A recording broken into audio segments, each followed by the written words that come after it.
We will hear argument first this morning in Case 21-1168, Mallory versus Norfolk Southern Railway. Mr. Keller. Mr. Chief Justice, and may it please the Court. As far back as 1827, states enacted laws like Pennsylvania's, and by 1868 or shortly thereafter, every state in the Union had at least one, and often several, consent by registration statutes. This Court unanimously confirmed that such statutes comport with due process over a century ago, in reasoning that's been embraced by jurists from Holmes to Cardozo to Hand to Frankfurter. With history, tradition, and precedent on Mr. Mallory's side, how can my friend challenge Pennsylvania law under the original meaning of due process? By claiming that these statutes were really just about specific jurisdiction based on contacts. Never mind that specific jurisdiction wasn't a thing in 1868 and for decades after the 14th Amendment was ratified.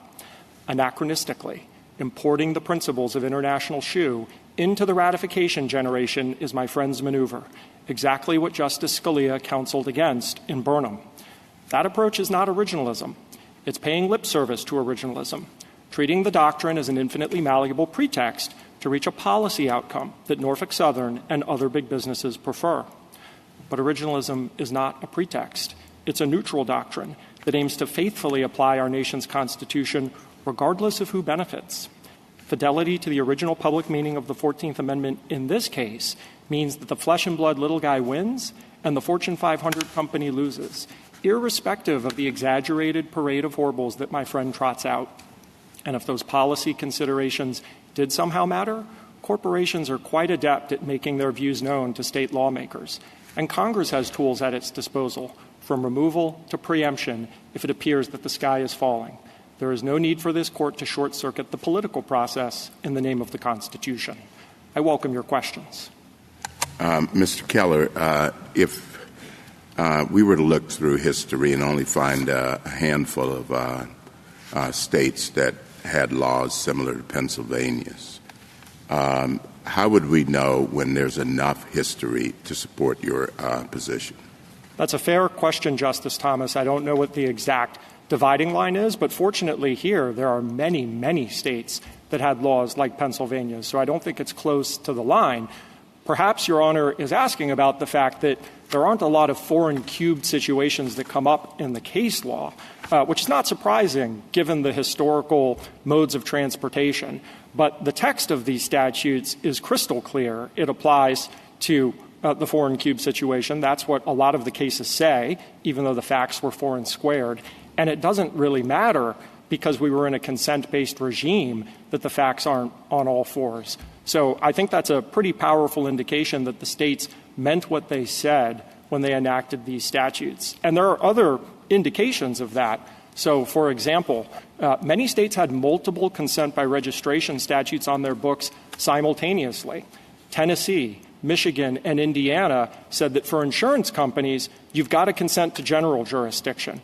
But for other companies, other foreign companies, you don't have to do that. You only have to consent to what we would now call specific jurisdiction. Were the legislatures confused? They didn't know that they were using different language? Of course not. They obviously intended for policy reasons to treat insurance companies differently from other foreign corporations. So that's a very powerful indication that the text of these statutes meant what they said. My friend does find a handful of cases that say we're not going to give the statutory text its full sweep. We're going to rein it back. The best example of this is Sawyer from the Vermont Supreme Court. But I actually think these cases support Mr. Mallory, not the other side, because look at what they actually said. They said, as a matter of policy, we don't think the legislature meant it. The litigants didn't reference the Due Process Clause.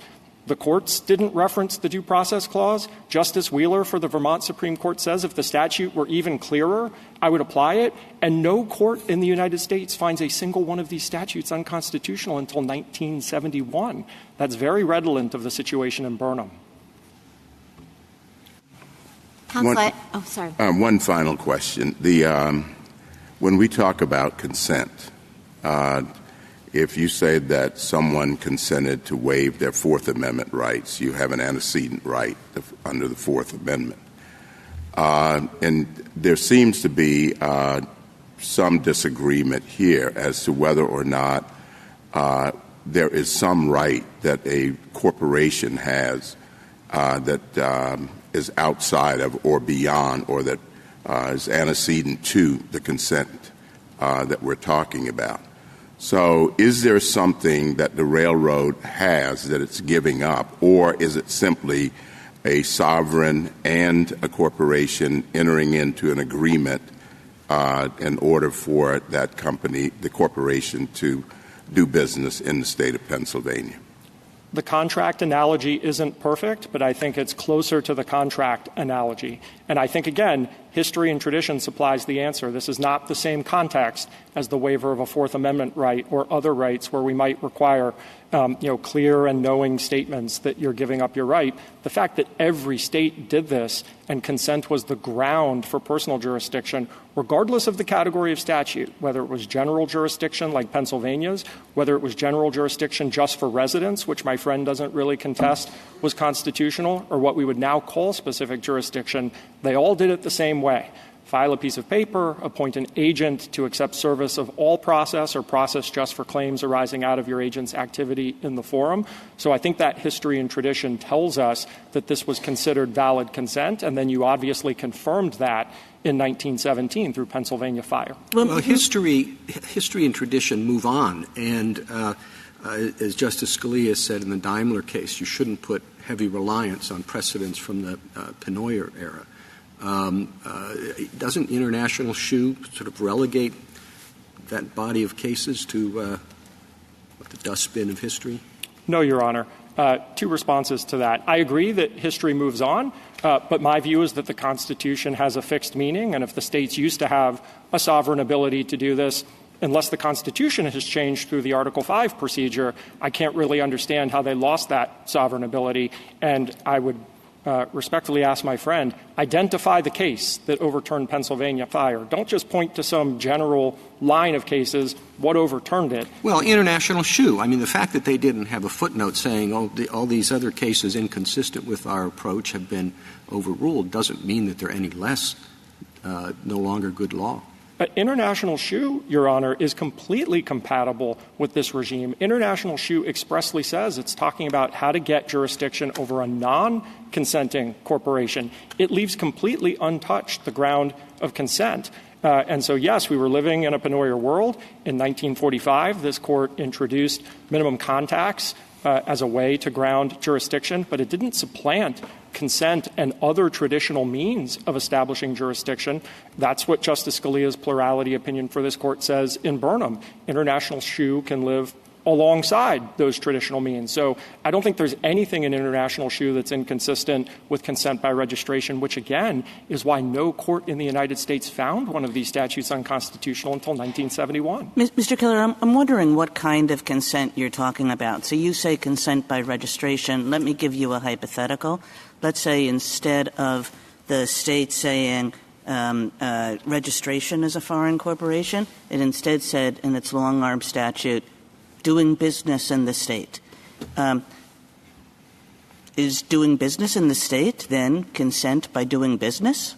No. Pennsylvania Fire, the holding of Pennsylvania Fire, draws a line between constructive consent, deemed consent, the old Wayne-Simon line of cases, and actually filing the piece of paper. Now, that might seem like a formalism, but formalism has an appropriate place in the law. In this particular area— Well, I guess I don't understand that. I mean, it's true registration is filing a piece of paper, but that piece of paper does not say — I mean, there's another question if it did say, but it doesn't say, I agree to be subject to jurisdiction based on my general activities in the state. All the piece of paper does is comply with a state law requirement that everybody who does business in the state has to make their identities known and say, here I am, I'm doing business in the state.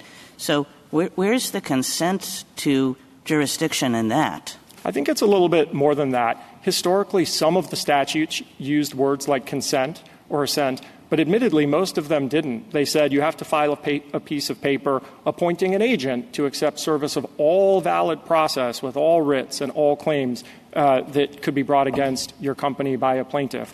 You have to file a board resolution.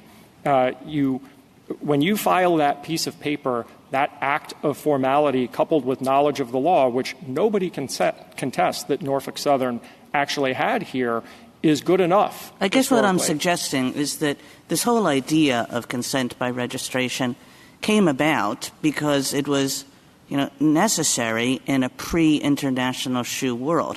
In other words, there was no way to assert jurisdiction over foreign corporations for even the acts that they committed in the state. So somebody had to make up a fictional, here's an idea, we'll use fictional consent when they register, even though they're not actually consenting to jurisdiction.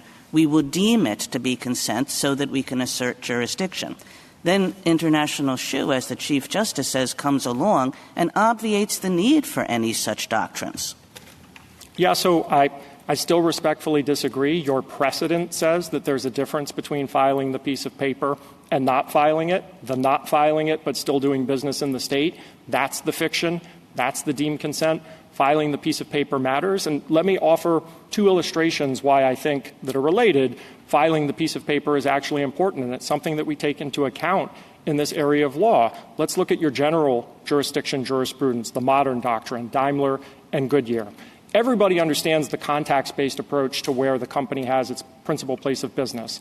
Imagine a California company with all California employees, from the CEO down to the janitorial staff, all California sales, all California contacts. Not a single one of them has set foot ever in the state of Delaware.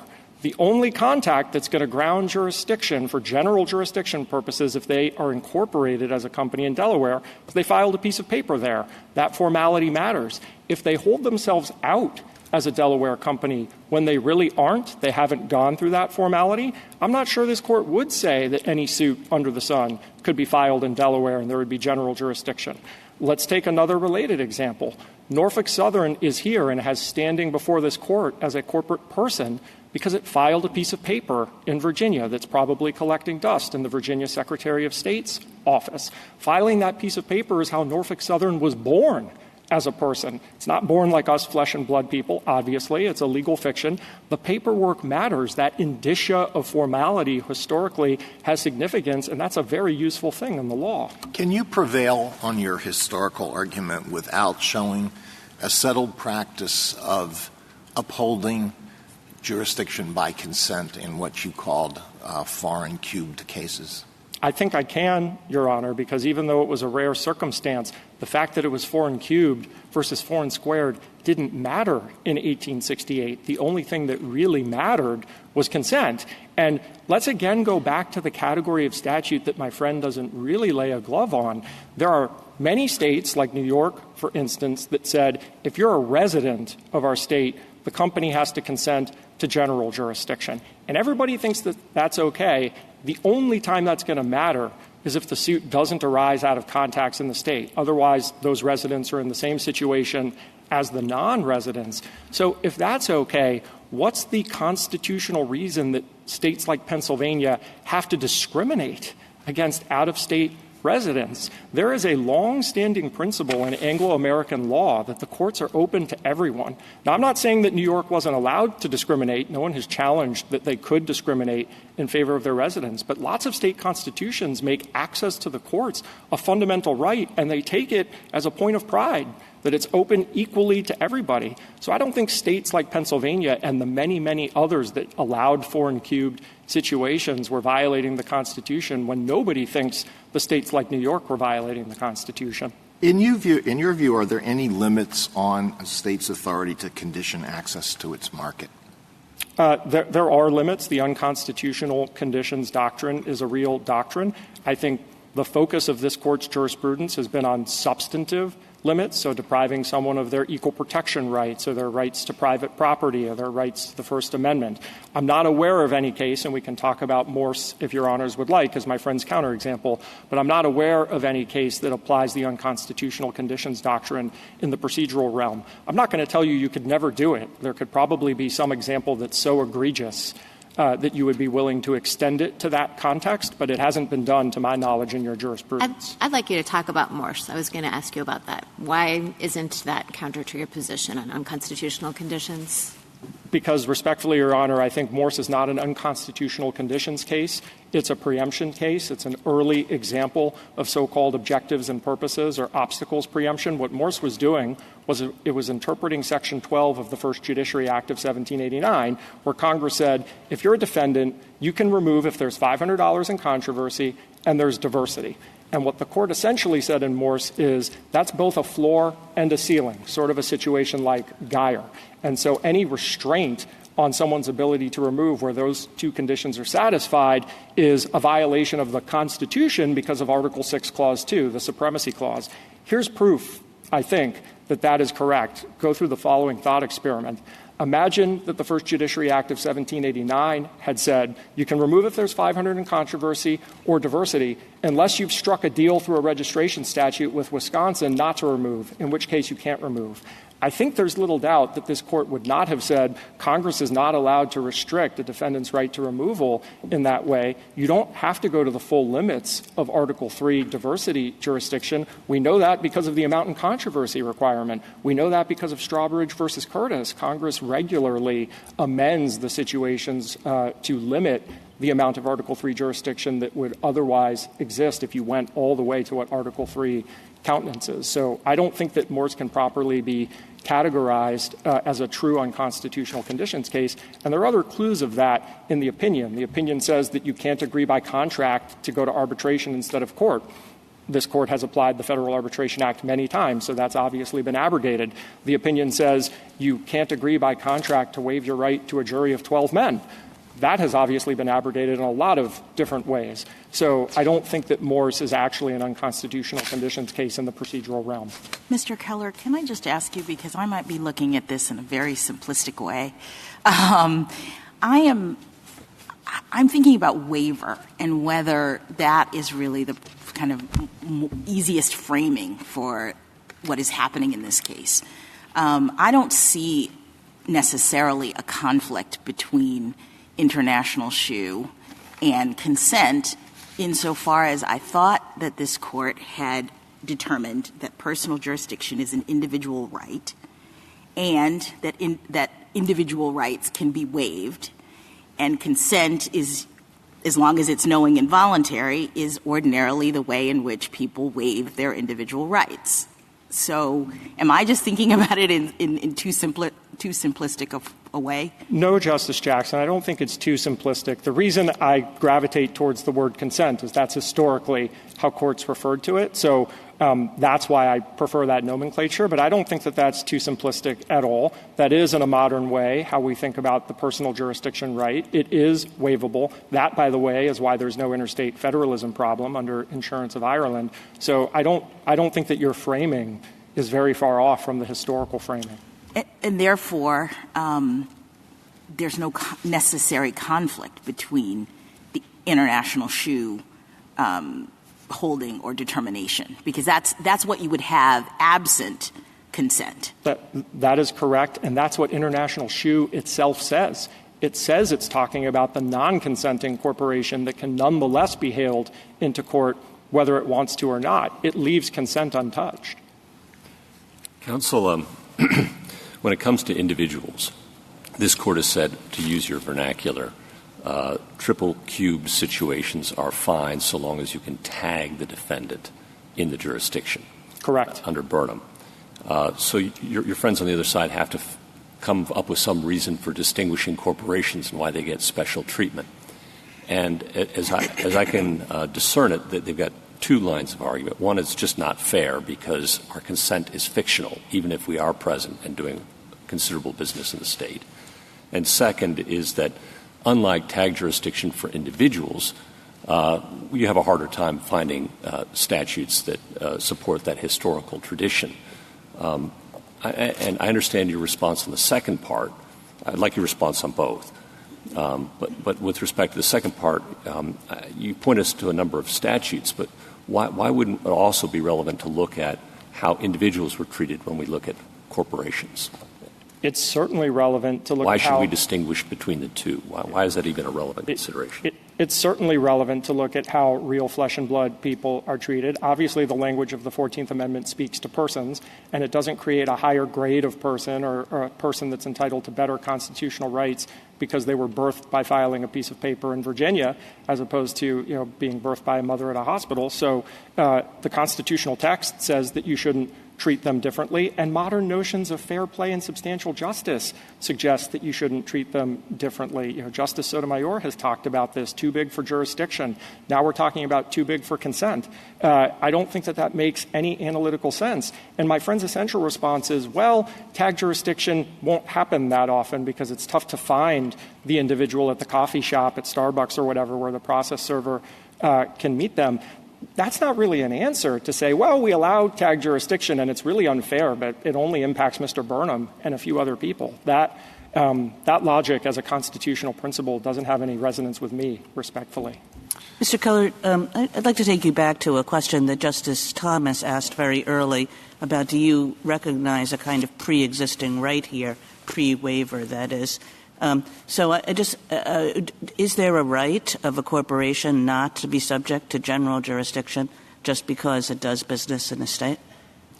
Just because it does business in a state, yes. Yeah, in other words, there's none of the business gave rise to the cause of action, but there's a corporation that does business in the state. Is there a right not to be hailed into court for things that are entirely unrelated to the state? If the corporation did not consent, yes, there is. Okay. Well, then, once we have that, then it seems to me you are in unconstitutional conditions land, because here's the state saying, well, this right, we're going to demand that you give up this right to have access to our markets. So it's conditioning access to its markets on the waiver of the right, which you've just conceded, not to be subject to general jurisdiction for doing business. Yes, that is correct. I'm going to make a confession. I find this Court's unconstitutional conditions doctrine very difficult. You and everybody else. I can't understand what the underlying principle is that unites all of the cases. Sometimes the greater power includes the lesser, and sometimes it doesn't.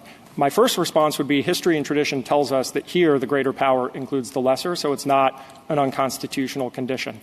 If that by itself is not satisfying— Sorry, I lost you. The greater power is— The greater power is the right to close down access to the market entirely, and therefore it includes the lesser power to say, we'll let you in, right, but only if you But that's consent. the whole premise of unconstitutional conditions doctrine, that we don't get to say that all the time. Not all the time. Agreed. And that's my confession to the Court. I don't know which times yes and which times no based on some underlying principle, but here I've got history and tradition, and so I'd lean on that to say states clearly acted as if the greater power did include the lesser, and nobody suggested that that was unconstitutional. If the history and tradition alone doesn't do the work, let me point again to my friend's concession. He agrees that these statutes were constitutional with respect to claims arising out of the agent's contact with the forum. I know under modern doctrine that would have just been specific jurisdiction, but back then that was nothing. So the greater power definitely included the lesser for that type of consent, and it also included the lesser power to say consent to general jurisdiction for all residents of the state. So once you say the greater power includes the lesser in those two contexts, what's the principle that then says, but you can't take the further step of going to a foreign cube situation? You might be able to come up with something, but I would suggest it's a little ad hoc as opposed to based on bedrock principle. Do you still have the greater power?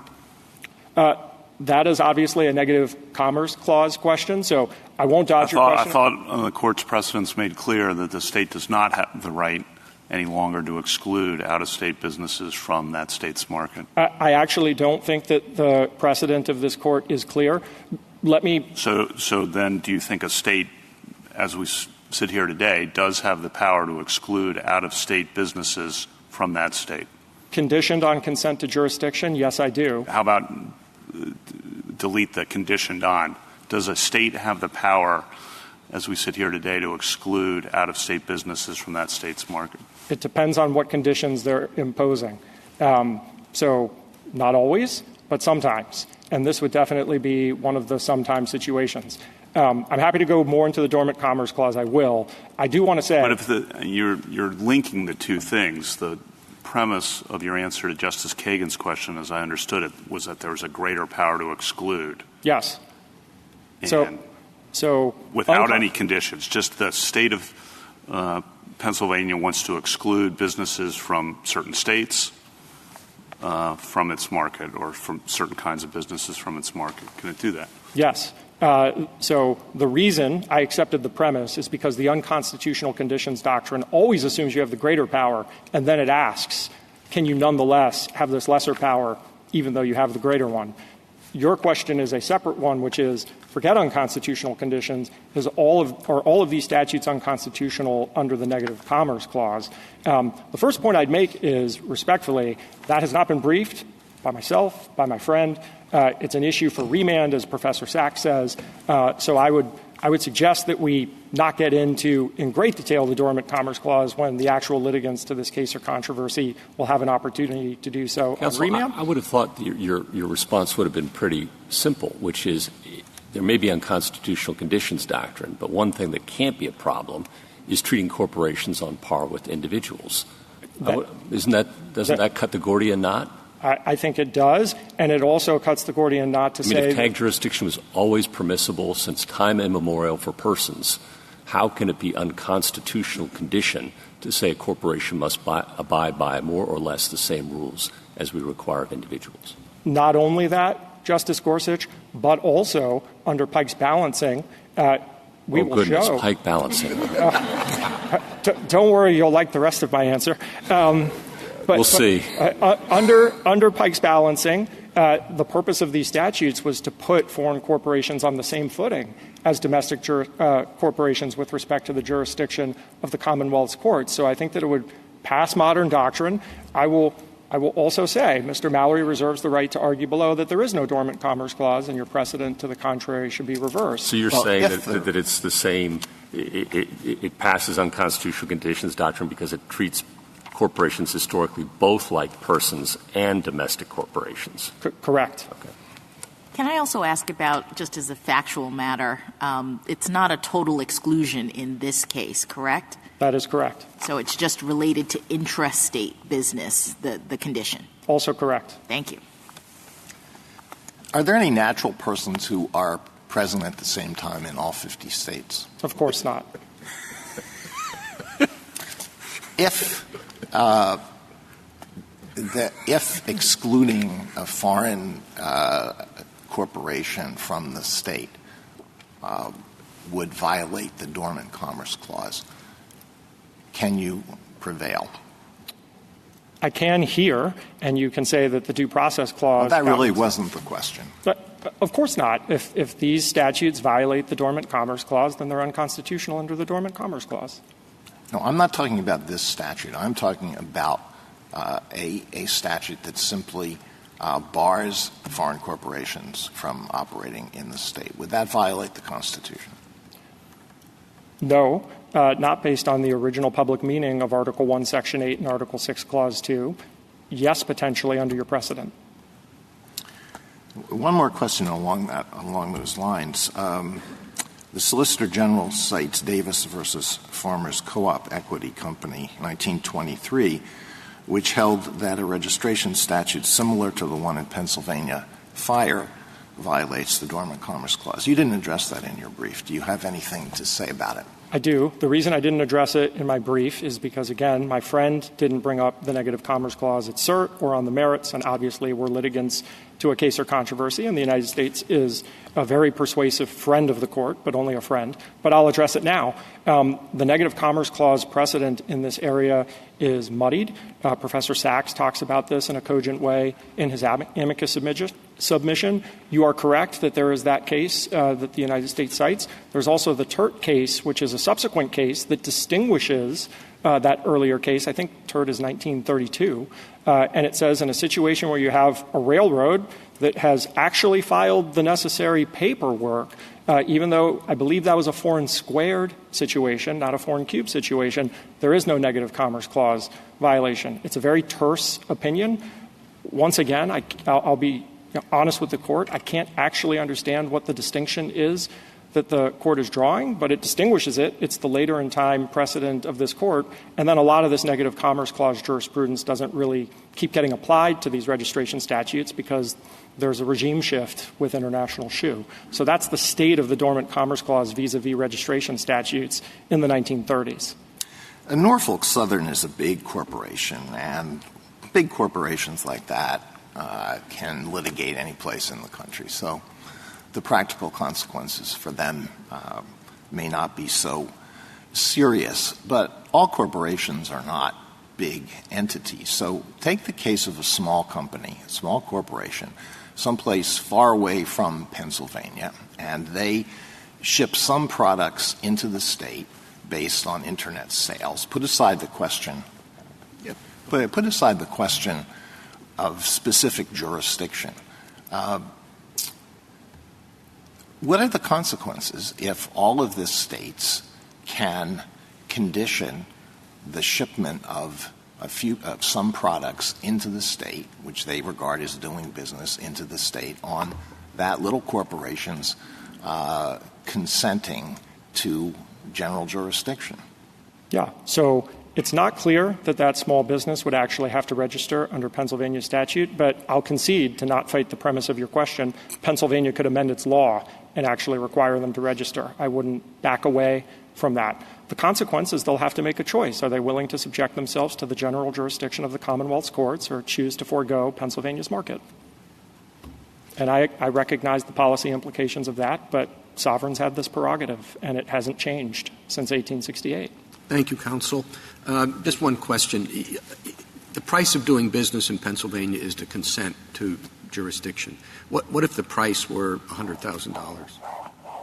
There's no historical precedent for that, so it doesn't. Well, but maybe the Pennsylvania statute is historical precedent for that, because the required consent could, in many cases, this one, for example, result in financial consequences to the corporation. Why not just have the consequences up front?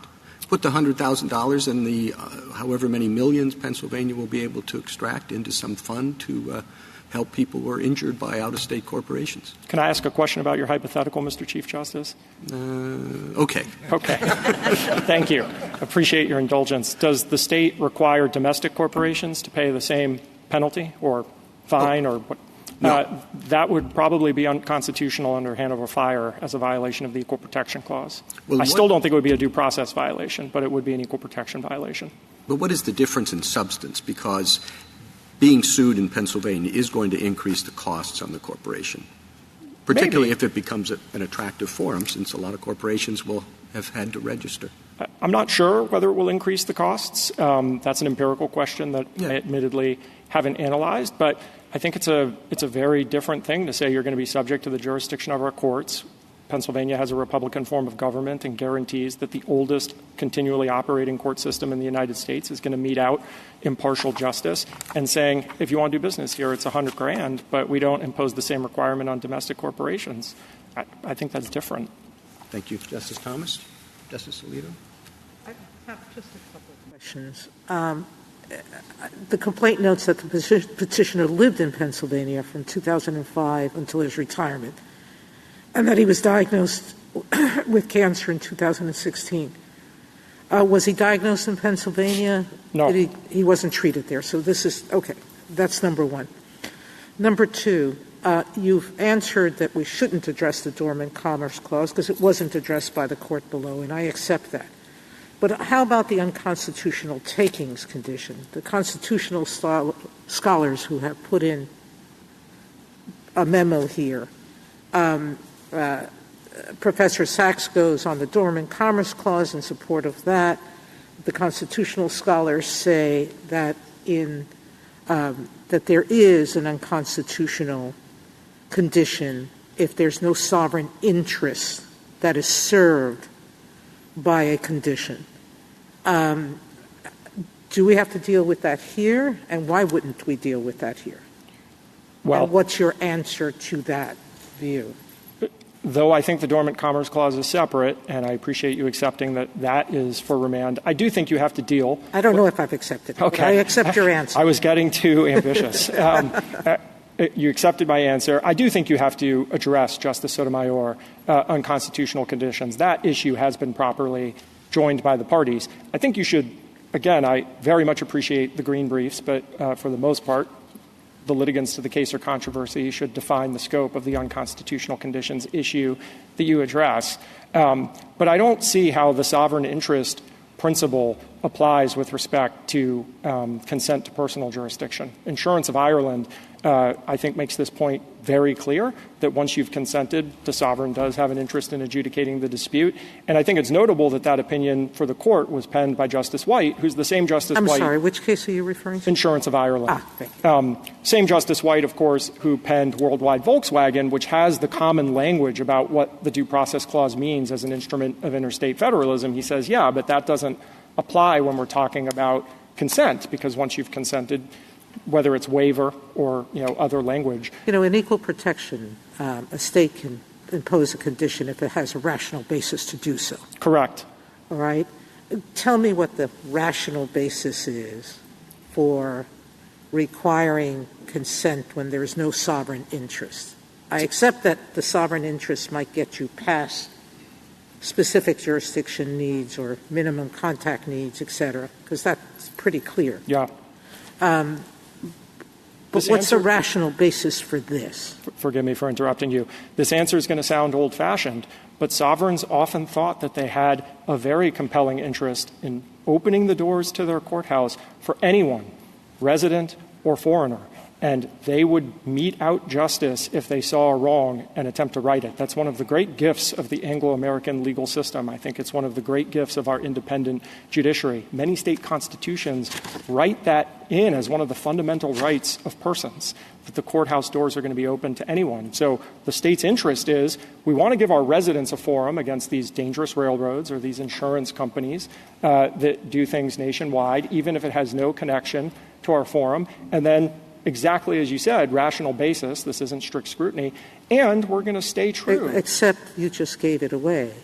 Certainly the constitutional scholars talk about the fact that if a jurisdiction wants to give its residents a forum, that makes eminent sense. But he's not a resident of Pennsylvania, and this cause of action had no contact with Pennsylvania. So where's the sovereign interest in opening up your forum to an out-of-state plaintiff whose cause of action has no connection to the forum? Respectfully, I don't think I've given it away. I think that I've then said the state has a sovereign interest in treating all people equally and not discriminating against out-of-state residents. So we're not going to create special privileges for our own residents and give them a better access to our courts. We're going to give everybody the same thing based on long-standing Anglo-American principles of law. Okay, thank you. Justice Kagan? Mr. Carter, the clear effect of a ruling in your favor would be to gut Daimler and Goodyear, and you might even say effectively overrule them. And even beyond that, for I think many of the justices who joined those decisions, they were taken to represent a principle that had existed since international shoe. They were not new things. They were just a recognition of international shoe's approach to the problem of jurisdiction. And I would say that that approach is very inconsistent with what you just said with respect to federalism interests, where the approach for, how many years has it been, 80 years, is Pennsylvania does not have a state interest here. Virginia's the state that has an interest in this litigation, and also inconsistent with international shoe's approach to fairness, which suggests, in line with Justice Alito's questions, that it's not fair and reasonable to haul any company into the court of any state on any ground, even if it has nothing to do with the company's business in that state. So I guess this goes back to the Chief Justice's question of you're taking us back to the enactment of the 14th Amendment, but for almost a century we've lived under rules that are entirely different from the ones that you're suggesting we now adopt. Yeah, so a couple of responses, Justice Kagan. I'll confess at the outset, I'm a bottom of the slippery slope kind of guy, and My first argument is originalism. But let me try and put your mind at ease. I am not suggesting that we overrule Daimler and Goodyear. Only my friend is asking to overturn precedent today. We are not. And I don't think that it would actually gut those opinions. It would definitely change the jurisdictional landscape. But I think big businesses in particular, the ones that are national in scope, they are capable of making choices about what they're going to do in the wake of rules that are embraced by policymakers. And we see this all the time in our highly charged political environment where both political parties are doing certain things at the state level and corporations are saying that's not in keeping with our values, so we're going to take our stuff and leave. They've made a free choice to do so in view of those policy disagreements. Corporations, I think, are not particularly large ones. These hapless babes in the woods, they are more than capable of explaining to the places that some of the green briefs describe as judicial hellholes. One person's hellhole is another's nirvana, but put that to one side. They're more than capable of making their views known, and they should. It's important that they make their views known. This may come as a surprise, given my profession. I am not anti-business. I value the jobs and the tax base and the services that they provide to local economies, and they have every right to explain to policymakers why it would be a terrible idea to embrace Pennsylvania's rule. I'm not even sure I fully agree with Pennsylvania's rule, but it is completely constitutional and compatible with Daimler and Goodyear. Nothing will be overturned if Mr. Mallory prevails. Justice Gorsuch? Justice Kavanaugh? A couple questions. Only Pennsylvania has a statute like this, correct? Pennsylvania modernized its statute, I believe, in 1978, so it does look unusual. As of today, it's a yes, isn't it? Correct. Okay. If you win, every state could have a statute like this, which would mean, I assume, that every business would be at home and throughout the country. I respectfully would just quibble with the nomenclature. I wouldn't call it at home. I would say they would make a choice whether to consent to do business in the state and therefore be subject to general jurisdiction. But yes is the thrust of the answer to your question. Okay. And Justice Alito's question raised the issue of whether you can win on the unconstitutional conditions issue if a state can't exclude out-of-state competitors from its market. I just want to make sure I understood your answer to that. I thought you said to him, under the precedent, a state can't exclude out-of-state competitors from its market, but under the original public meeting, the state could do so. Is that your answer? That is, and to make sure that I stated it correctly, I could win under the due process clause, which is the question presented here, accepting the premise that they're not allowed to do this under precedent and Pike's balancing doesn't go my way and lots of other things. If I lose under the Dormant Commerce Clause in the Pennsylvania courts, of course I lose. Okay. And I will be filing for cert if we lose below. That is correct. And why soon Philadelphia?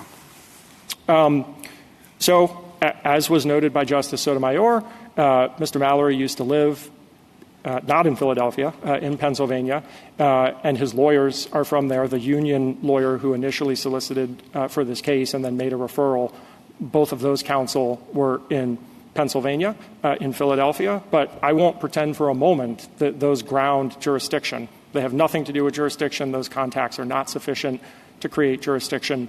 We're relying on consent and consent alone. Without consent, we don't prevail. Thank you. Justice Barrett?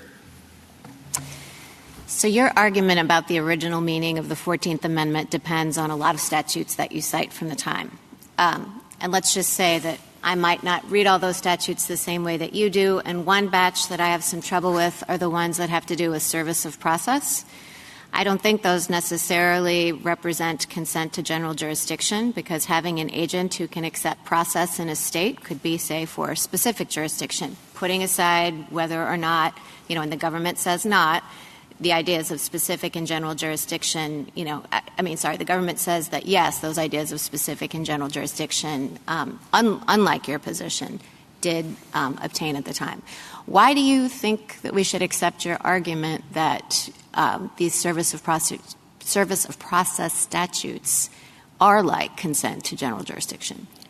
Because service of process statutes require the creation of an agency relationship. And so I can't imagine a world where the corporation is just deemed to consent under those circumstances. If the board is passing a resolution saying we deputize Smith, we deputize Jones as the person who's going to be in the jurisdiction, who can accept service of all valid process for all claims, all writs, all causes of action, to me, that is a very clear indication that the corporation is consenting. They might not want to do it. They might prefer to do business without those strings attached, but they know what they are getting into in that species of statute. And historically, that's how courts treated them.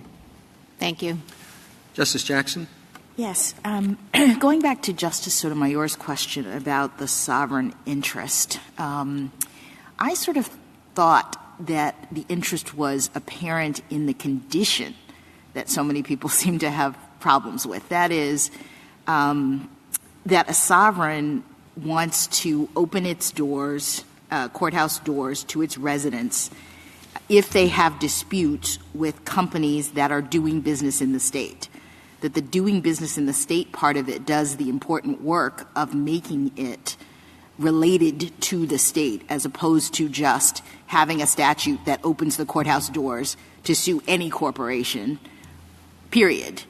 I would think that would be the unfair, problematic, potentially unconstitutional reaching out to grab corporations. But to the extent that the corporation, as you say, is agreeing voluntarily, knowingly to do business in the state, I would think the state would have a very significant interest in making sure that its residents have a forum to bring their lawsuits. Am I thinking about this in the wrong way? Not at all. I completely agree with you, Justice Jackson, but in the spirit of candor, I have to go a step further because Mr. Mallory is not from Pennsylvania. So absolutely for the residents. And that's why I think my friend doesn't challenge the statutes that say general jurisdiction for residents are fine, even if the dispute has nothing to do with the forum. Obviously, that wouldn't work under Goodyear or Daimler, right? I'm from Florida. If I get hit by a train in California, I can't just sue in Florida because I'm a resident of Florida unless the train company has consented to that suit. But Mr. Mallory is one step removed from that. Again, in the spirit of candor, he's not from Pennsylvania. But I do think Pennsylvania has a strong interest in saying we're going to treat everybody equally. It doesn't matter if you're a plaintiff from here or a plaintiff from somewhere else. There's a long-standing tradition of our courthouse doors being open to all. Thank you. Thank you, counsel. Thank you.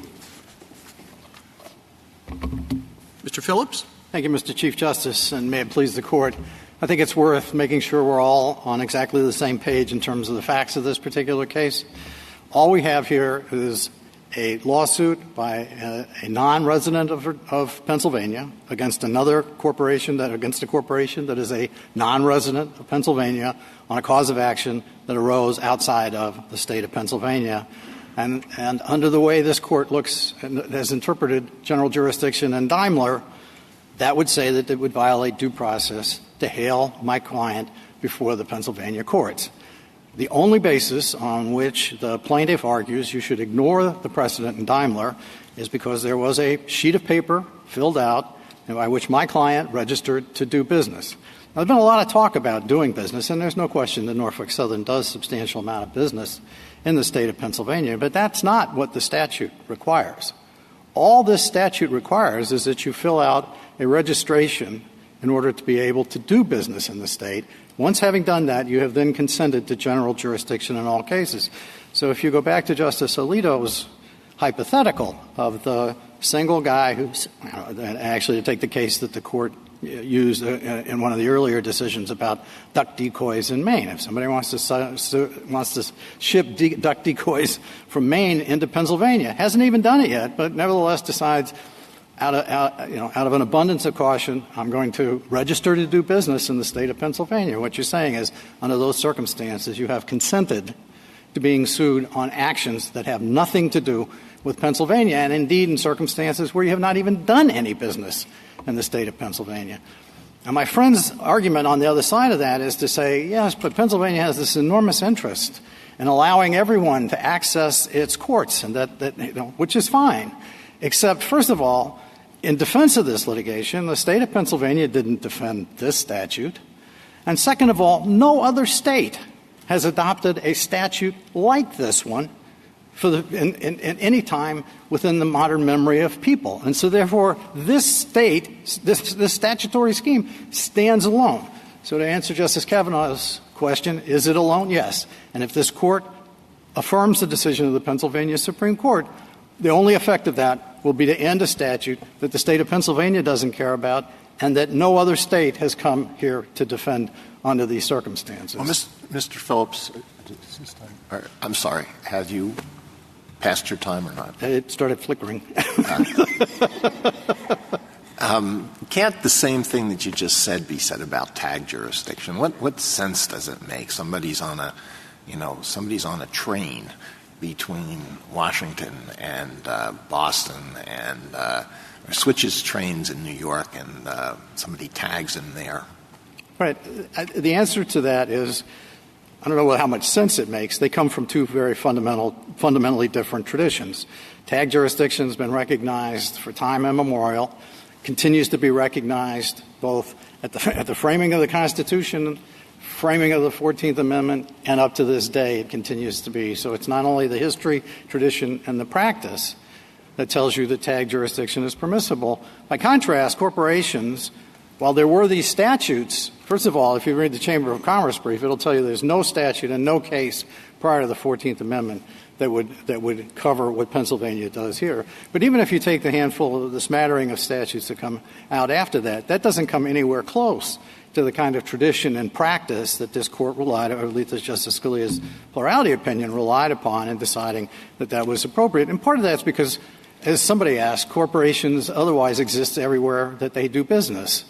And that is a fundamentally unfair approach, that there is this notion of interstate federalism and that these are sovereigns and that we have a right to be sued and to have the exercise of coercive power in those states that have a legitimate interest in the resolution of the litigation. But why isn't that right connected to your consent in some way? Your narrative doesn't seem to take into account what I thought was common ground about the nature of this right, that personal jurisdiction is an individual right. It comes from the Due Process Clause and not Article 3, and that personal rights such as this one can be waived. Right. I mean, all the kind of background principles that you just articulate exist absent consent. It seems to me that you're suggesting that consenting to have a state court exercise personal jurisdiction can't happen consistent with the Constitution.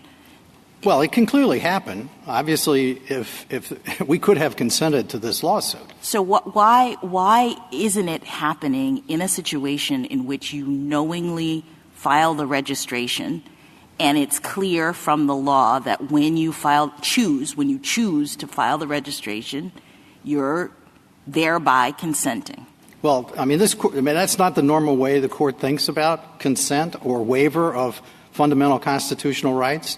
Typically, that's a more transactional inquiry. And if you look at the Irish case and Justice White's analysis of consent, this is not the kind of consent that's ever been used. And indeed, if you look at the Pennsylvania statute says that you can be sued in Pennsylvania for consent to the extent of your consent. Plaintiff didn't invoke that provision. He didn't say there was consent. No, I understand, but why does it matter? I guess I don't see the difference between Pennsylvania having a law that says if you would like to do intrastate business, you have to register, and per the registration, you are consenting. I don't see the difference between that and Pennsylvania negotiating with each individual business, but standing to its term. This is a term in the agreement. You're going to do business, and this is what we require. In fact, I think it seems fairer to have it be the law applying to everybody rather than a transactional thing, business by business. So I don't think I understand that point, and my response remains the same, which is that's not the way the Court normally thinks about waiving constitutional rights. It's not the way anybody thinks about consent to personal jurisdiction. But the flip side of that is, and that's the unconstitutional conditions problem, is that, okay, if you think this is consent, then the question is that an unconstitutional condition? And since we have a right not to be sued in Pennsylvania on actions that have nothing to do with Pennsylvania, insisting that we have to waive that right. Right, but we don't ask that unconstitutional conditions question in all of the other situations in which people waive their rights, very, very significant rights in their interactions with the government. I'm thinking about all of the criminal law rights that came up in the context of the briefing here, sure, where a state will condition your getting a lesser recommendation at sentencing, for example, with you giving up your right to a trial, giving up your right to appeal. I mean, those are really significant things, and the court apparently doesn't ask the question, is an unconstitutional condition happening in that circumstance? So why would it do that here? Because under those circumstances, and generally, those are the kinds of waivers you have to do in open court that are knowing and voluntary, and that's a choice that the litigant makes under those circumstances. So you're saying you had no choice. It wasn't knowing and voluntary. If we were going to do business, well, I don't want to play the railroad card, but the reality is that my client was doing business in Pennsylvania long before this statute was enacted, and will be forced to continue to do business long after. Well, let me ask it this way, if I might. I'm sorry to interrupt, but if we're worried about fairness of consent and knowledge, there's no doubt the railroad understood by filing that piece of paper that it was subject to this law. Right. Okay, right? Right, although I think we might have thought that the statute could be construed more narrowly. Sure, you have the right to bring the suit, of course. And we would have that. This argument, I understand that, but you understood the law. And isn't that a far way down the railroad compared to the individual in Justice Alito's hypothetical who's traveling on a train, who has no idea about tag jurisdiction? So why is it unconstitutional conditions when we're talking about corporations but not persons? So it's important to recognize, right, the complaint in this case doesn't allege that we are a large, knowledgeable corporation. It says simply because we filed a form that's sufficient to say that all of those other things don't count. But if we're going to treat corporations and persons alike for purposes of fairness, abstract notions of fairness, why is it any less fair to treat corporations as subject to consenting here if we treat individuals as subject to jurisdiction on a tag basis? Because you're comparing apples and oranges. It does seem a little bit like due process Lochnerism for corporations here, doesn't it? I would never say that, Your Honor. Oh, I know you wouldn't.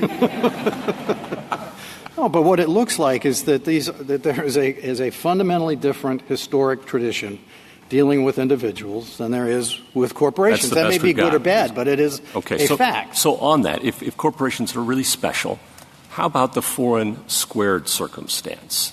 Okay, what if we had a Pennsylvania resident, suing about out-of-state events against your company, your client?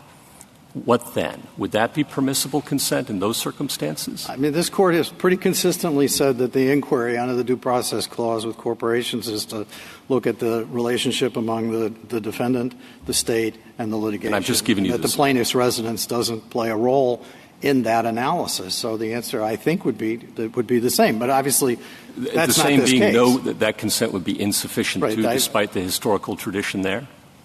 Well, I don't know. We'd have to look at that historical tradition in the same way we looked at the historical. That's why I'm asking you. I haven't analyzed the plaintiff's cases as carefully, where the plaintiff was a resident, as I have all of the other cases. So it's at least possible that consent there would be permissible, in your view? I doubt it, because those statutes didn't. There's no tradition that lived on. Those cases. Well, there are a number of states that have those statutes today. There are a number of states who have those statutes today and who continue to enforce them. There's a circuit split about that. I don't know how much evidence there is about the extent to which those are continuing to be enforced, whether they've been challenged. My guess is that a lot of defendants decide not to fight on those grounds. But that is a different historical pedigree. I guess what I'm asking isn't maybe I should abstract from my question. It is possible that consent jurisdiction would be permissible in some circumstances, even under your theory. Yes, it is possible. If that's true, this doesn't implicate Daimler or those cases at all, where we're dealing with no consent, no question of a consent jurisdiction. Consent jurisdiction could exist alongside international shoe here, just as tag jurisdiction exists alongside personal jurisdiction in individual cases. Right, but the truth, the same is true for specific cases like where the specific defendant has in fact consented.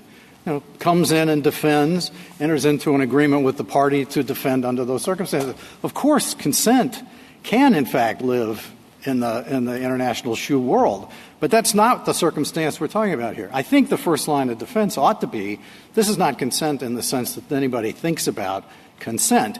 And to get to the point where you say that this is consent in the way that you normally think about it, you'd have to look at the history and the tradition.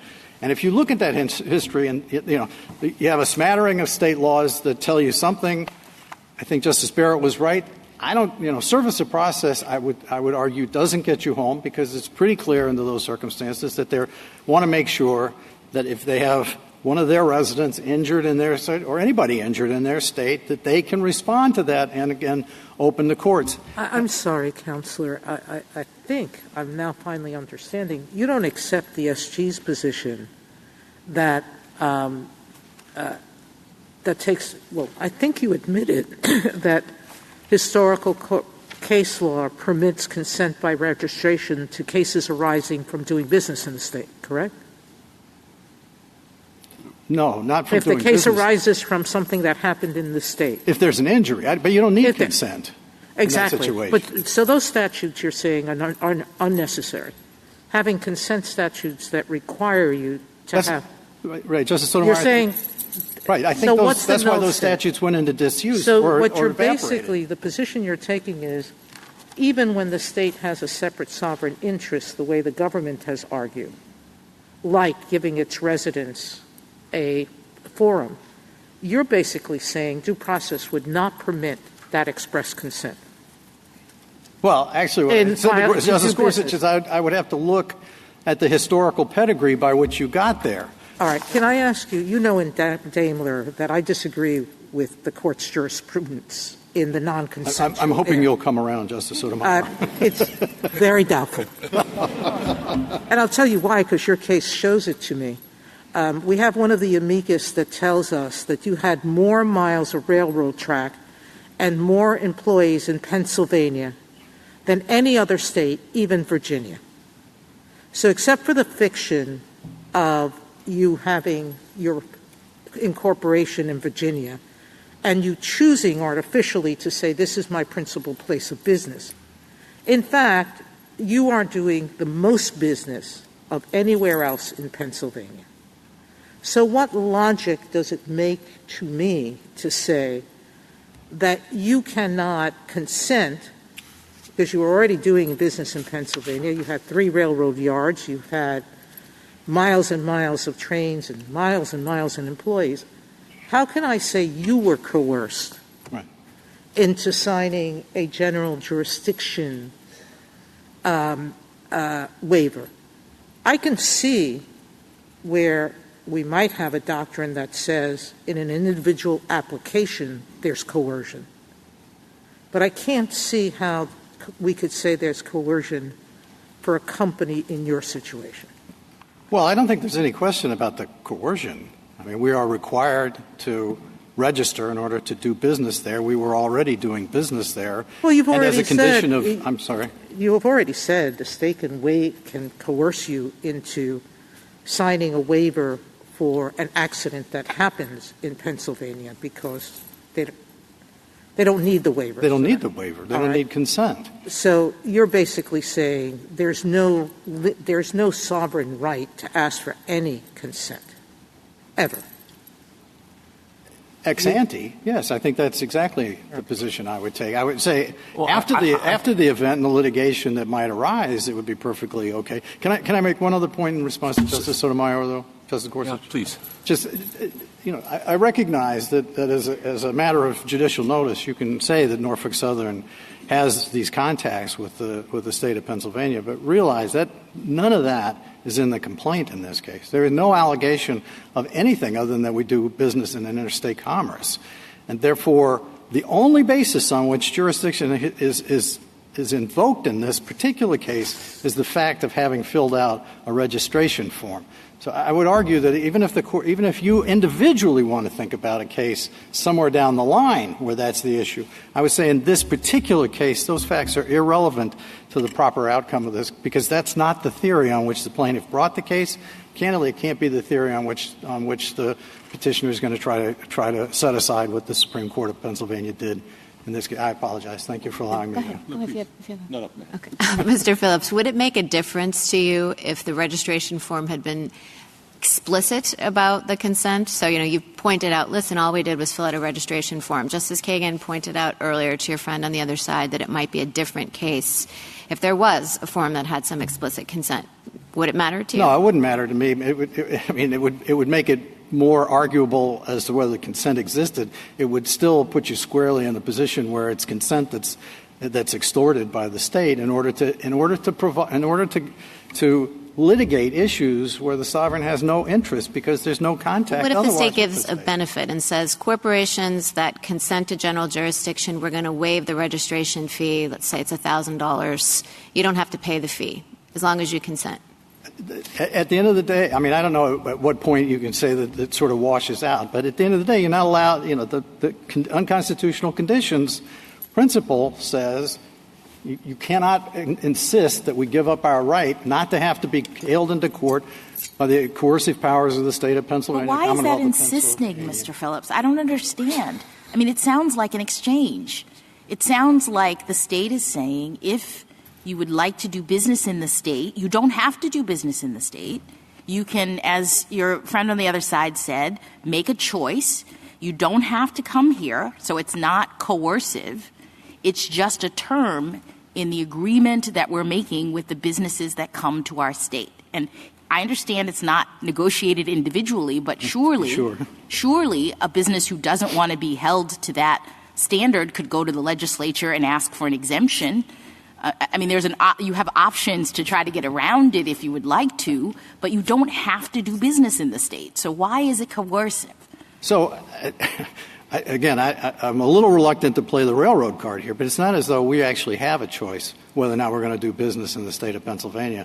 The federal government will require us to continue to do business in the state of Pennsylvania, and the state of Pennsylvania will, although it doesn't defend this statutory scheme here today, the state of Pennsylvania under the plaintiff's theory is that requires us to give up our rights under Daimler. But here it's only intrastate, though, right? You just articulated an interstate circumstance where the federal government is going to make you continue to go interstate. But I thought the condition here only related to intrastate business. Well, am I wrong about that? It doesn't require you to do business at all. It only says if you register. No, I'm sorry, but business. the waiver extends only. The condition only relates to companies that want to do intrastate business. That's what I thought. No, all it talks about is a foreign corporation that's registered to do business, and under the long-arm statute, then you're subject to this. The idea that we voluntarily accepted this when we checked that box is not the way I think of waiver and consent under any circumstance. But if you think of it that way, it's still an unconstitutional condition then. Justice Thomas? Mr. Phillips, I was not very good at metaphysics. I'm not very good at physics either. Yeah. Well, no, I was good at physics. It's just metaphysics. You're way ahead of me. But you said that if you had consented, that you could consent to jurisdiction. Yes. There's such a thing. So but you can't. So we're going back and forth between waiver and consent ex ante. You said that's what you're opposed to.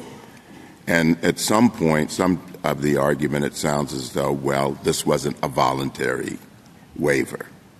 Right.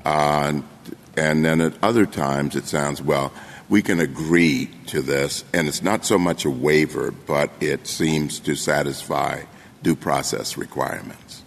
What I'd like you to do for me is to tell me what the antecedent rights are that the railroad has that it could possibly be waiving, and whether or not you are waiving those rights or you are consenting not to assert those rights. It may not be a difference. Right. But I think if we could at least be, you started by saying let's be on common ground. Mm-hmm. That would help me at least understand where we are a little better. So, Justice Thomas, the way I would articulate it is that it's our right not to be coerced to appear before a court except by lawful judicial power. And this Court has made clear that lawful judicial power in dealing with a corporation is to be hailed into a court where it is at home. And whatever else Pennsylvania may be, Justice Sotomayor's views notwithstanding, we are not at home in Pennsylvania. And that's the right we've been asked to give up, is the right not to be sued anywhere except where we are at home. So is this really about whether or not you are voluntarily consenting or you involuntarily consented? Because you've said you could sign an agreement today, or you could write a consent form or sign a consent form today, and you could bypass the jurisdictional problems. Right. So what the other side is saying, petitioner is saying, is you sign that form ex ante, and that gets you there. Right. And you're saying, well, I signed it, but it's doing something more than I signed it for. Right. My first line of response would be that's not consent, as this Court has traditionally thought about consent in this context. If you look at the Ireland case where the Court goes through all of the versions of consent to personal jurisdiction, this one doesn't come up. But second, if I'm wrong about that, if you want to extend consent beyond those that were articulated by the Court already, I would say that's an unconstitutional condition. What would it look like? What would, if you had signed this, and I'll be done, what would that adequate consent look like? Well, what I think of as adequate consent is if we had defended this litigation on the merits in the Commonwealth of Pennsylvania. No, I mean the form, when we're talking about a form to do business in Pennsylvania. If there was a way to consent that is agreeable to you, let's say you're a generous railroad company, and you want to be fair to these litigants, even more than fair, how would that form look? Because what I'm hearing you say is this is inadequate. Well, clearly, if all you have to do is check a box that says I registered for business, we've got that. We've passed that. And that's why I would say that's not adequate consent. What would be adequate consent? The flip side of it is if being sued, I say, good, fine. I'm a generous railroad. I'm happy to be sued in a Commonwealth that you're comfortable with. I can consent under those circumstances. Where in between those two is hard for me to say. Anything ex ante, I have problems with, Your Honor. Justice Alito? Well, I think the question is what you would say if Pennsylvania or another state required you as a condition of doing business in the state to sign something that says, I will not contest personal jurisdiction in this state under any circumstances. Right. And I would say that was extorted out of me as a condition of being able to do business that they had no right to under those circumstances, and therefore it's still unconstitutional. But I agree. I mean, it's harder to say that that's not consent, but it doesn't make it constitutionally permissible. So you really have to argue that this is a right that you can't be forced to waive. Lots of rights are waivable. Right, but you should be most rights are not waivable by coercion. You can't put a gun to the person's head and say, Fourth Amendment, give up your Fourth Amendment rights or I blow your head off, right? One other question. A big part of Mr. Keller's argument is Pennsylvania fire, and we haven't discussed that at all. Can we rule in your favor without overruling Pennsylvania fire? When I read your brief and the Solicitor General's brief, I count up, 5 or 6 different potential ways of getting around Pennsylvania fire. What's the best one? Well, I mean, you can say that there was a clearer document in that case, a la what Justice Thomas said, and that's the basis for saying that there was consent there and there's not consent here. That's a legitimate ground. If you get past that, I think it's easier to say, frankly, that the court already overruled Pennsylvania Fire when it said in Daimler that if you look at the cases between Pennoyer and International Shoe that are based on the Pennoyer territoriality concept, those cases are no longer valid. This one would fall squarely in that camp. How? I'm sorry. Are we on the round now? I'm sorry. I didn't realize. I didn't hear the question anyway. Well, Justice Alito, are you? No, I'm done. Okay. I'm sorry. I didn't realize we were in the round robin. My question was how Daimler was a non-consent case. All of the cases that you rely upon for specific jurisdiction and general jurisdiction are all non-consent statutes cases. So how can we say that overrules Pennsylvania? I mean, what the court said in Daimler and as repeated in other cases is that all of the precedents between Pennoyer and International Shoe, all of them, that ultimately rely on some basic concept of territoriality. But not one of them has dealt with consent. That was always put in a separate category. International Shoe was basically about when there was no consent. Right, but I think the flip side of the question then goes to what is consent within the meaning of that, and I would argue that this is not consent. Mr. Phillips, one last question. And clearly I didn't mean to overrule the idea that a defendant can come into court and say, fine, I'm happy to defend this case in this court. One last question. I apologize. I know that there's some of my colleagues who believe that every state will pass a law like Pennsylvania. But every state had that opportunity at the ratification, and very few did.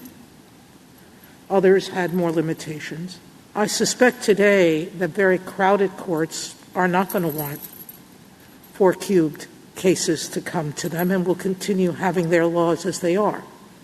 And we have other doctrines like forum nonconvenience and choice of law that will present guardrails. I know in your brief you say they're not adequate constitutional guardrails. But if we say consent is consent, then and we don't find an unconstitutional conditions case, those doctrines will provide some guardrails, won't they? Well, to some extent, and I don't doubt you're right that it's improbable that all 50 states would necessarily adopt this view. But as the business interests have said to this court, the more concerning portion of this would be those few states that say we're going to open our doors to the huddled masses to come in yearning for a place to litigate in a popular forum from the plaintiff's perspective. And that, seems to me, goes right to the core of the right not to be hailed into a court coerced against your will under these circumstances. Thank you. Justice Kagan? Justice Gorsuch? I just wanted to make sure I understand where we're at. Consent lives on after International Shoe, right? Yes. Okay. Some version of consent. Some version of consent. In Pennsylvania Fire, the court found that consent that I think looks, let's just spot me this, looks very much like Pennsylvania's statute was sufficient to establish consent. That was Justice Holmes. He was affirming discussions and thoughts by learned hand. And you're asking us to overrule that form of consent as extortion. Is that right? Yes, Your Honor. And my answer to that would be, if Justice Holmes were here today, he would recognize... He would get it right this time. Exactly. the benefit of a little better advocacy. I appreciate your candor. Just to follow up on Justice Gorsuch's question, when he says consent lives on, you mean if you're sued in Philadelphia and you show up and say, I have a right not to be sued here, but nonetheless, I'm going to let it go. Right. And that's what you mean by consent lives on. That's consent that lives on. And your point about consent and waiver more generally is that, you know, it's involuntary, it's coerced. The terms consent and waiver are not appropriate terms for what's going on. That's not the way I think of consent. Right. But that depends on, I think, on a premise that we were talking about, or I was talking about with your friend on the other side, which is that you have a right to do business in Pennsylvania. Yes. And our precedents certainly grant you that right. Yes. Your friend on the other side said actually as a matter of original public meaning, a state could exclude out-of-state competitors from its market. That's not my reading of the Constitution or the history. Well, but I want to give you a chance to explain why that's. I mean, I thought the Constitution in part was created to create a common economic market, and that was a key part of the whole enterprise. But he says no, that's wrong, and I want your response. I mean, 3 terms ago, this court in Tennessee wine retail specifically outlined that history and said you cannot, you're not free to exclude foreign corporations from coming in and do business in your state, even in circumstances where you're talking about. But I think he's saying, well, you've said that, but that's not correct. Yeah, but the court went through that entire history and said that conclusion was completely consistent with that entire history, and that, in fact, the framers would be horrified to find out that the states could balkanize the economy the way that my friend would suggest in this case. Thank you. Justice Barrett? Mr. Phillips, I just want to follow up on Justice Gorsuch and Justice Kavanaugh's questions about consent. So I get, you're saying it's consent if you're sued in Pennsylvania and you actually show up, make an appearance, and defend against the suit. But are you really saying that you cannot consent in advance or waive your rights in advance in any way? I think if you enter into a true contract, I mean, that's another example that the court adopted where there's a contract between 2 private parties and you say, you can choose the form in which you're going to have this brought, and even though that wouldn't be a form that I would otherwise have been permitted to be sued, that's a permissible exercise of that. But that's not what we're talking about. So it's when you're with the state. So you can't consent ex ante if the state is asking you to do so, even though you could consent not to object to general jurisdiction in a private contract. Right, because it's not the state asking you to. What about a tax break? Like what if Pennsylvania says you can come do business, any corporation can register to come do business in our state, but if you consent to general jurisdiction, we'll give you a tax break. Right. It still seems to me you're asking us to give up a fundamental constitutional right under these circumstances. I mean, that's a tougher case to be sure, and it's not this case. I would say that's still not consent, even though you try to dress it up in a more attractive fashion. That's not the way this court has thought about consent up to this point, and I don't see any reason to continue the debate at this stage. I mean, all of the states have lined up saying we don't need consent as a mechanism for properly taking care of the interests that we need to take care of. And so a better course for the court to follow is to say this is not worth the candle. Justice Jackson? I had exactly the same question as Justice Barrett, and let me just ask another variation of it. Mm-hmm. What if the state or an interaction with the state is not really in it? We have the hypothetical is a good corporate citizen who says, I'm going to do business in Pennsylvania. The state hasn't said anything about me waiving my right. But because I'm going to be here, I would like to announce ex ante that if, someone is injured or for whatever reason, I'm going to submit myself to the jurisdiction of the courts. Is that a due process? Is there a due process problem there? Can you waive it categorically ex ante, not in the context of the interaction with the state? Well, I would guess the question is whether or not that kind of a statement in the abstract is in some sense enforceable against you when the time comes and you're being sued on something that otherwise fundamentally violates your due process right. I would say I don't know how you would enforce that. No. I'm asking. I don't know who would enforce it. I'm basically asking, is that a right that can be waived? I'm trying to isolate whether it's the waiver that's the constitutional problem, meaning that personal jurisdiction can't be waived, or whether it's the conditional nature of the state asking you to waive it in the context of your interaction that's the problem. So my first position has always been that I would start with this isn't consent as the court has identified consent. But if you get past that, if you're comfortable with some variation either of the theme here or some other hypothetical, and you still say there's consent, you run squarely into the unconstitutional conditions problem, which is that we have a fundamental due process right not to be coerced into the state of Pennsylvania. So it's the conditions that's the problem. At the end of the day, yes, I'm totally comfortable. If the court's more comfortable with that ground, I'm fine with that. Personally, I always thought saying this isn't consent, as this Court has recognized, it's an easier way to go. But, I'll win on any basis you want. Justice Kagan? I just wanted to go back to Justice Barrett's hypothetical because I might have answered it the opposite way. And what I'm thinking is this. Your argument depends on some idea of a pre-existing entitlement. Actually, there are two pre-existing entitlements in your argument. One is that you have a right to be not to be sued when you're not at home on any old suit. Right. And another is that you have a right to access a state's markets. And that goes back to Tennessee and Justice Kavanaugh's question. What you don't have is a right to a tax break. So what Justice Barrett has done in her hypothetical is to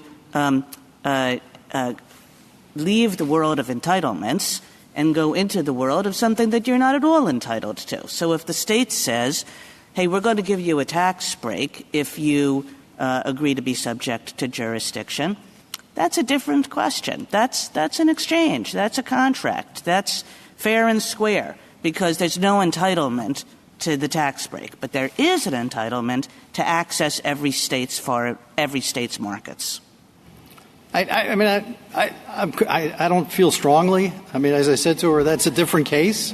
And no state has come to us asking us to give us a tax break to operate within their state. And I don't know any state that operates that way. So I'm perfectly comfortable giving that up. On the other hand, I would take a hard look at that to see whether it's coerced. Thank you, Mr. Phillips. Thank you, Mr. Chief Justice.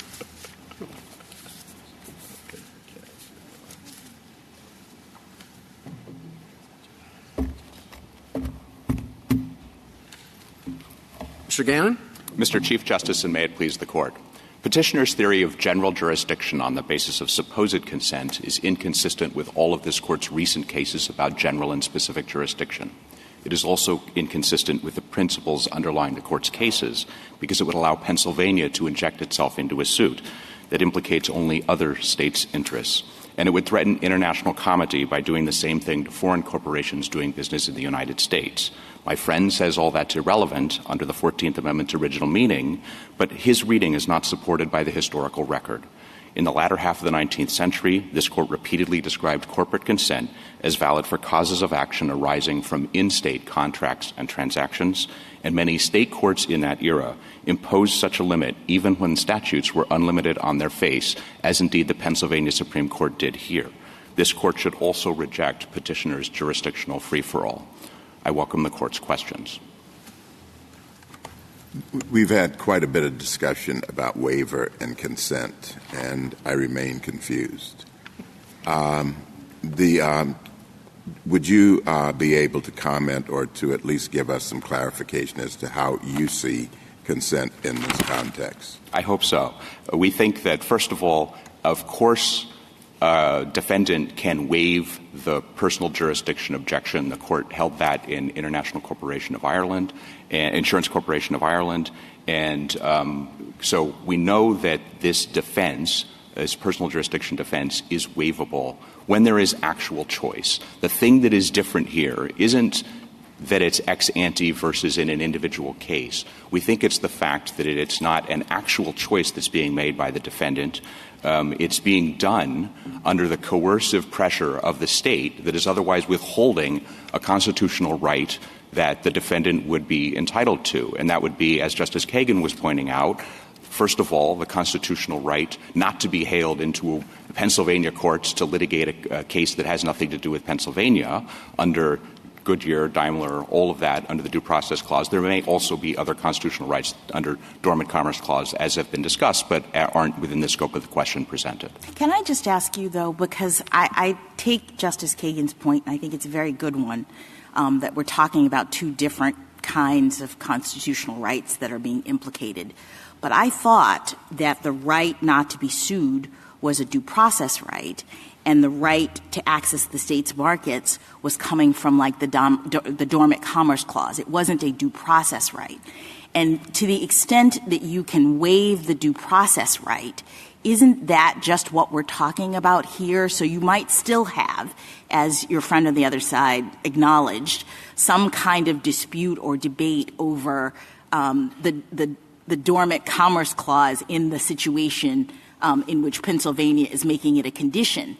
But it seemed to me the reason why I'm so confused, I'm with Justice Thomas on the confusion about waiver, is that you are talking about not allowing corporations to waive the due process right that they have in this situation. And once they do that, they might still not, Pennsylvania, might still not be able to do this, but it would be on other constitutional grounds, not because you're not allowed to knowingly and voluntarily waive your due process right. I take the point, Justice Jackson, and we certainly think that there is a due process right here that's sufficient in order to decide on an unconstitutional conditions basis that this is not a voluntary consent, that this is a coerced consent and therefore isn't legitimate. The Court's cases in this area, the due process area, and even before the 14th Amendment, all of the cases dealing with the question of how to solve for the problem of an out-of-state corporation doing business in a state, they have asked about principles of interstate federalism. All the Court's recent cases take interstate federalism into account.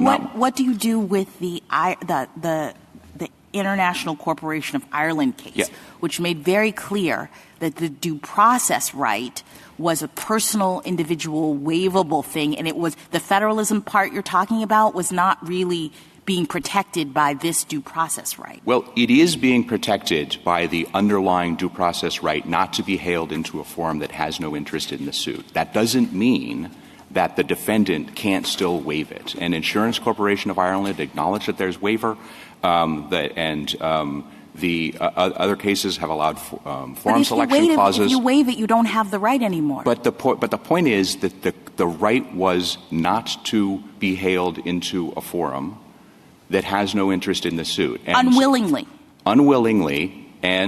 But the question of consent is one that you can't just bake that in, as in the Court's case in Birchfield, the Fourth Amendment case.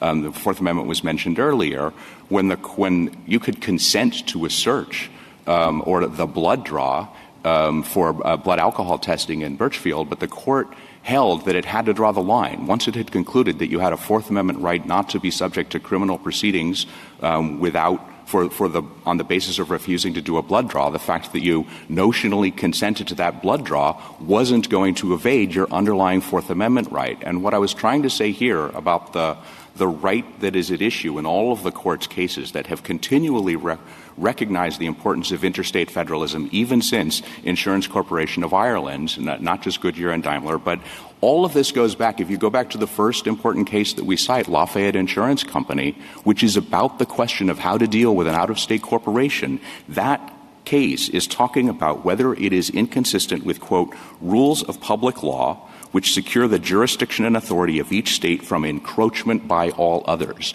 This has always been about recognizing that it's not just the individual defendant's right that is at stake. The original question is whether the state has a sufficient interest to inject itself to entertain this dispute when maybe it should be entertained by other states. And so here we see Virginia has appeared and said, this shouldn't be a lawsuit in Pennsylvania. It should be a lawsuit in Virginia. Mr. Gannon, I just have three questions. First, the way I understand it, you're saying this is coerced consent and therefore isn't real consent. That would seem to be counter to Pennsylvania Fire, Justice Holmes' learned hand. So we'd have to overrule that or somehow say it's died of its own weight or something, right?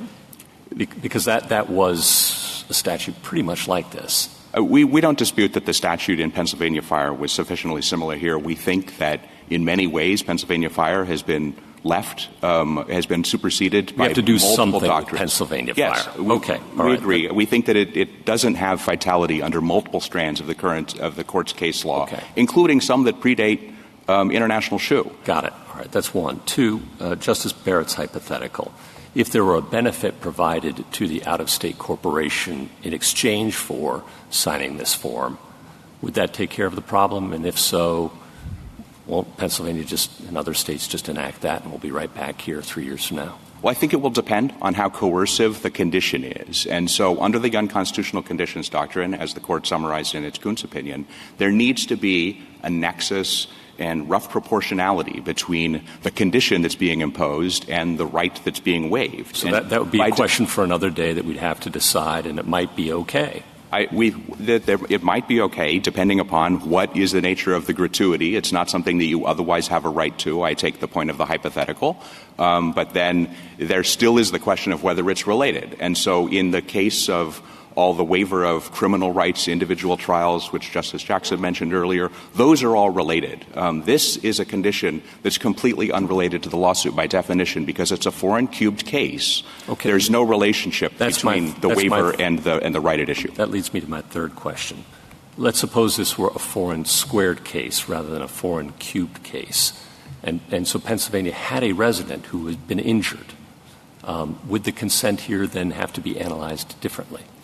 I think potentially yes. If the plaintiff were a resident, there probably still needs to be, under the Court's recent cases, there probably still needs to be more of a state interest than just the residence of the plaintiff, because otherwise it's an easy circumvention of Goodyear, where the victims to the bus accident in France were actually North Carolina citizens, and other cases where the Court has emphasized the ties between the defendant and the forum.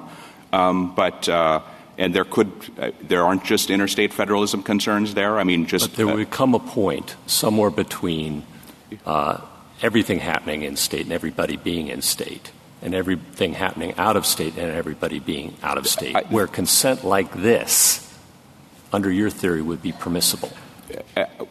Yes, we have not taken a position on that particular question, and yes, so it might be permissible. And like Mr. Phillips, we haven't analyzed all of the historical cases for that particular thing because we thought that was not what was at issue in this case. But I would note that a case like Old Wayne, where this Court, just a few years before Pennsylvania Fire, is talking about the problem of what to do with a contract of insurance that was sold in another state, that was an in-state resident, and the Court still did not think that was enough. The Court said we're not going to distinguish between in-state and out-of-state residents for purposes of this suit because the contract was transacted out of the state. Your bottom line is like Respondent.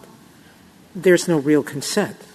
We're just going to go back to general and specific jurisdiction because I don't even know where you're getting the possibility that a state could require consent if it had a specific interest. You're basically saying I don't see where the Constitution says that you can't waive personal jurisdiction because that everybody has accepted since the founding of the country, correct? Yes, we have no dispute that the defense can be waived, notwithstanding the fact that the underlying constitutional right. Now you have a different argument that either the Dormant Commerce Clause, I think, or the unconstitutional conditions doctrine stop a state from saying to a corporation what? It stops the state from saying to the corporation that we're going to hold up something that you have a constitutional right to unless you make this choice that isn't a choice. If there were an actual choice. There's a lot of states who bar certain products from a particular state. I think we look at those as equal protection issues. So you can bar states from doing business. We've said you can't do this kind of condition for interstate commerce. So the railroad could continue its interstate commerce. The only thing it can't do is intrastate commerce, according to Pennsylvania Fire, correct? Well, I mean, I think that question probably gets more into the question of what the right answer is under Dormant Commerce Clause, which nobody's quite taking a position here on. Exactly, and that's why I keep going back to I don't know where you get the right not to be sued on the basis of consent, and I don't know where you find a right to unfettered access to a market. There's all sorts of fettering that we permit. You may argue that this is too fettered for some independent reason like the Dormant Commerce Clause, or is it unconstitutional taking? But I don't know that you can say that either right is so absolute that the state can't rely on consent in more circumstances than specific jurisdiction would permit or general jurisdiction would permit. As my answers to Justice Gorsuch were trying to say, we acknowledge that there may be some circumstances that go beyond specific jurisdiction. that still might be a problem for purposes of what that means for those cases. But we think that consent needs to be an actual choice.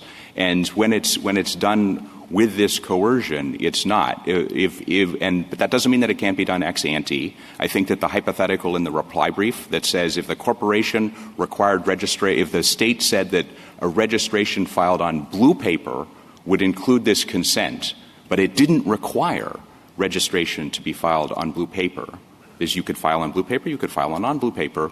There's no pressure one way or the other. One includes consent, the other doesn't. We don't think that that would be coerced consent. That would be fine, even though it's being done with the state's invitation rather than in a private negotiation on the side. We think that there can be ex ante waiver, but that it can't be coerced with the power of the state under the unconstitutional conditions doctrine that's going to require a question about whether there's a sufficient relationship between the right at issue that's being waived and the condition that's being imposed on it. In some other circumstances where we've looked at unconstitutional conditions, the coercion is coming from another aspect of the relationship of the sovereign to the individual. So it's not just that what is being asked in the context of the particular condition is so problematic. It's, the federal government says, if you don't do this thing, we're going to withhold all of your Medicaid funding, which is sort of like another way to hold the person over the barrel. What would you say if we thought that that was the quintessential circumstance? And that's not happening here, right? Well, I agree that that particular form of leverage isn't happening here, but our basic point is that when we're talking about a foreign cubed situation, there isn't a sufficient interest in the state of Pennsylvania in this lawsuit in order for it to justify the waiver of the right of the defendant not to be hailed into this court when there aren't sufficient ties to otherwise justify the dispute being resolved there. Thank you, Mr. Gammon. Justice Alito, anything further? Justice Sotomayor? Well, I think there were sufficient ties. This is the state in which it does the most business. That's more business than it does in its state of registration or where it incorporated, correct? I take the point, Justice Sotomayor, but plaintiff's rule is not limited to big corporations with lots of in-state facilities, and I don't think that there's But that fact may affect another case and how we apply the doctrine there. Well, that doesn't require us to with respect, generally I think that would affect the outcome under specific jurisdiction in any individual case. Whether the consent by registration is sufficient to make the difference is a different question. But I also don't think that this is a situation where we're ever going to guarantee parity between individuals and corporations because tag jurisdiction is different for natural persons than it is for corporations. You can't get general jurisdiction over an out-of-state sole proprietor by tagging his salesman who happens to be in the state. And the case-linked jurisdiction that the court's cases repeatedly recognized in the 19th century before Pennsylvania Fire is sufficient to solve the problem of how to deal with an out-of-state corporation that has wronged an in-state resident on the basis of business that actually occurred in the state. All right. Thank you, counsel. Justice Kagan? Mr. Gannon, the Solicitor General has a choice whether to participate in this suit or not. And so please don't take this as at all a criticism. It's genuine interest and curiosity. What is it about this suit that has made you decide to participate? In other words, what interests of the United States or dangers to the United States do you see at stake in this suit? Well, thank you, Justice Kagan. In the interest of the United States section of our brief, we pointed out not just that the excessive rules of general, the excessive availability of general jurisdiction could cause international concerns for trade with the United States and our commercial interests, but also the petitioner had called into question the constitutionality of a federal statute. And so we thought that it was important to make sure that the court's decision here wouldn't implicate the constitutionality of federal statutes. We have several reasons at the end of our brief where we explain why the main statute that's been mentioned we think wouldn't need to be decided by the court here. It's a case that we think there that there's potential differences between the Fifth and 14th Amendment, as the court has repeatedly mentioned and reserved the question, most recently in Bristol-Myers. But even apart from that, we think that the Congress and the executive branch in the context at issue there have a greater ability to assess international and interstate considerations. So the interstate federalism aspect drops out. So we think that the rule would be different if Congress were to come in here and try to make different arrangements. The removal statute that was at issue, that was a right that was at Congress' behest. The interstate federalism issues drop out in a way when Congress is the arbiter instead of having individual states inject themselves into lawsuits that they otherwise don't have interests in. So those are some of the reasons why, even though I haven't been asked about that particular statute, we wanted to make sure that you heard our arguments in this case. Justice Gorsuch? Justice Kavanaugh? Okay. Justice Jackson? Thank you, counsel. Mr. Keller, rebuttal? Thank you, Mr. Chief Justice. I won't use all 5 minutes. I think I heard my friend say that there's no statute prior to the 14th Amendment that allows this. There are so many examples, I don't have time to list them all, so I'll give you two of my favorites. The very first statute that we found, Virginia in 1827, this is the petition appendix at 251A. What I love about this statute is the legislature of Virginia enacted a law for a specific railroad company from Maryland. It didn't just make the railroad company consent to personal jurisdiction. It made the railroad company incorporate in Virginia. So talk about becoming subject to general jurisdiction under modern doctrine. It would be undisputed that the railroad would be fine there. Then you can look at Vermont in 1862. This is in the appendix at 246A. I cite this example because a lot of statutes had similar language. It said that you have to consent to be served with process as if the process had been served on the principal or the company subject to the laws of this state. There's lots of other illustrations of that prior to 1868 and then just after the 14th Amendment was ratified. I think I also heard my friend say that there's no question of coercion because this is akin to pointing a gun to the corporation's head and saying, I'm going to blow your head off if you don't agree to this. I take a very different view as to what sort of choices big businesses like Norfolk Southern can make. I recognize they have shareholders. They want to make profit. Losing the Pennsylvania market wouldn't be great for them. But the idea that this is akin to pointing a gun to their head, let's tie this back to flesh and blood people. We make flesh and blood people honor their contracts to waive their rights to assert personal jurisdiction all the time with big companies like Norfolk Southern and Amazon and Apple. And I'm not picking on them, but it's very difficult for consumers not to have access to an iPhone or to get the products and services that Norfolk Southern delivers or to get Amazon to provide them with things that they need every day. And that's not an ex-ante-ex-post dichotomy where the consumer can say, I get to make a choice individually in each lawsuit about whether I'm going to waive my right to personal jurisdiction. No, it's categorical. Now, it's true that's between private parties and not the state, but the state ultimately has to ratify that contract because it's exercising adjudicatory authority. So it needs to say this contract is going to give me the power to issue a binding judgment in a case or controversy. So I think the analogy to real people is apt, and we should stop treating corporations as special. Let me talk about the F squared versus the F cubed situation. Respectfully, I do think you have to address that. You can't just toss it for another day for two reasons. One, this court doesn't find statutes unconstitutional facially as a general rule. So to the extent Pennsylvania law still has some as-applied validity, that needs to be addressed. Obviously, I want Mr. Mallory to win, and I think the statute is perfectly fine with an F cubed situation, but I don't think you should dodge the F squared situation, which has a lot of historical precedent and more case law, admittedly, applying those principles. And so the other practical point I would make, you're obviously aware of this, Cooper Tire, I think, is on hold pending this case. That's an F squared situation with a resident from Georgia. So this issue is coming, and I don't think that the court should punt on some sort of technicality. We should get into the history and traditions of the country and see what's valid.